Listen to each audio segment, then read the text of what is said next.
they knew the boy was strange. They raised him in whispers, oh how they prayed. The demon would go away. There is one question I've always wanted to ask you, actually, personally anyway. How did this reggae and you come about?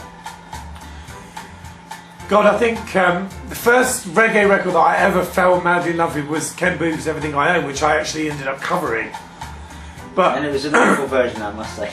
dreadful. No, absolutely. No, it wasn't. No, sacrilege. Because when I listened to the original, we never quite got. You know, it's so slow. It's just a bit.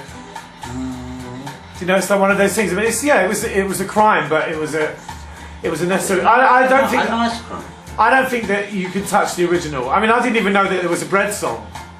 And in fact, the irony was that when I first met you and I went to record in Montserrat, I met Stuart Levine and he said, oh, do you want to do a reggae song? And I was like, yeah, let's do Everything I Own. And he was like, no, that's a Bread song. And we had this whole hoo-ha about whether it was a reggae song or a Bread song. And we ended up getting both versions. I think he went out to a... I remember you getting it sent over from an island somewhere. No, somebody went to a local radio station and got both versions. Right. And Stuart listened to it and he blew his mind. He was like, wow, what a great idea, you know. But that was the first record, and I think the other one after that was Hurt So Good by Susan Cadogan. Right, okay.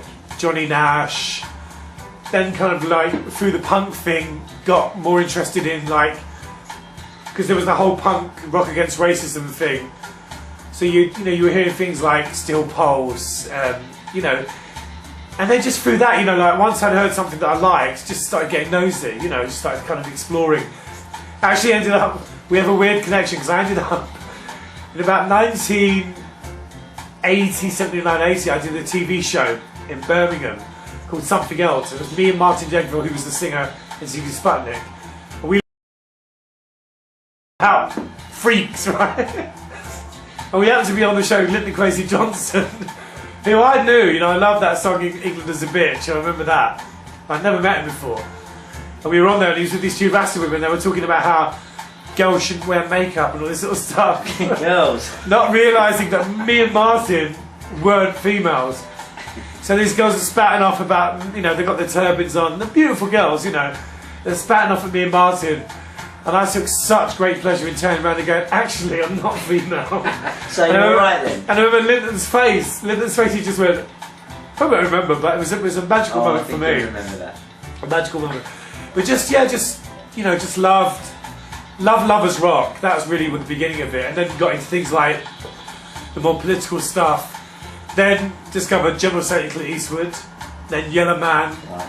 Then just got totally into the whole chatting thing. And just got obsessed with that. It was great.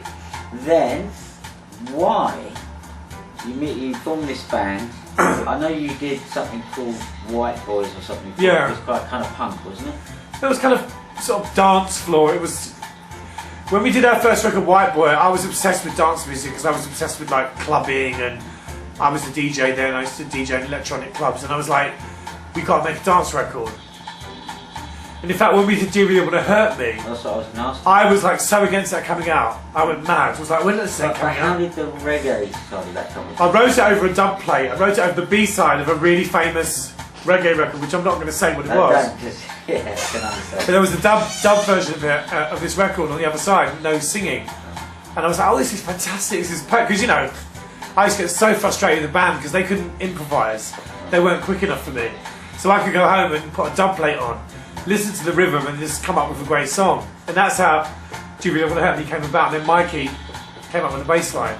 Which is a classic. Yeah, which was really what made the record. It's amazing. And also I think the other thing about reggae, the other thing was because at the time, you know, sort of 1980, 81, I had the dreadlocks, I was wearing makeup. It was because reggae was so kind of anti-gay, even then it was really anti-gay. It was like, it was a weird mix of things. It was like, because part of me kind of recognised the sort of struggle and the kind of militance of black people, you know, the sort of Rastas.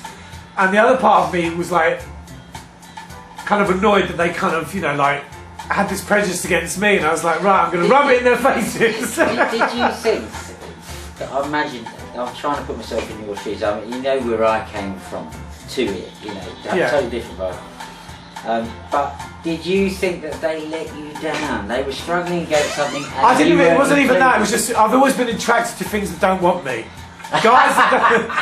Guys that don't want me, you know, indifference, anyone that doesn't give me attention. Anyway, I'm off. Anyone that tells me to fuck off, and anyway, anything like, if anything's like kind of hostile, I'm like there. It's a weird thing, like you push something in my face, Oh, that is funny. you chase me, I don't want to know. The minute you give me a dirty look or you try and keep me out, I'm very nosy. Right. Which is why I've kind of explored lots of things that I have, like Yeah.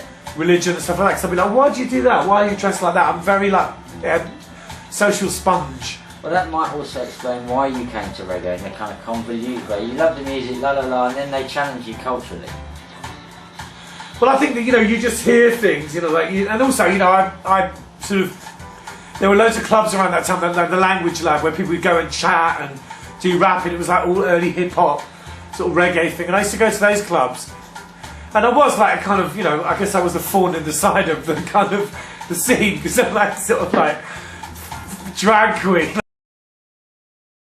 loves big hat on, and it was just the idea of what I found actually was interesting was like, you know, I could go down to an O'Neill Gate and a proper Rasta would just be like, yes man, yes, peace and love.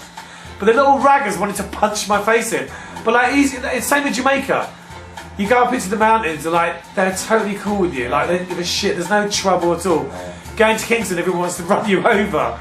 It's just that weird thing of like, don't tell me I can't belong, because I've had that all my life.